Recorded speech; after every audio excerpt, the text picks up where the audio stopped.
Pues esta jornada surgió hace 3 años con motivo de los Juegos Paralímpicos de Río.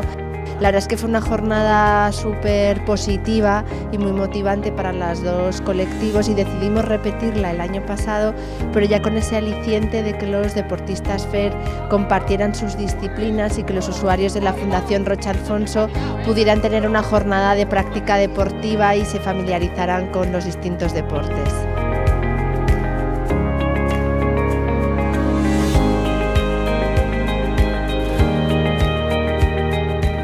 Pues para ellos es un día tremendo de fiesta y de alegría, se sienten súper útiles y no sé, demuestra una generosidad por parte de la Fundación de Trinidad Alfonso y para nosotros es una fiesta y para ellos también.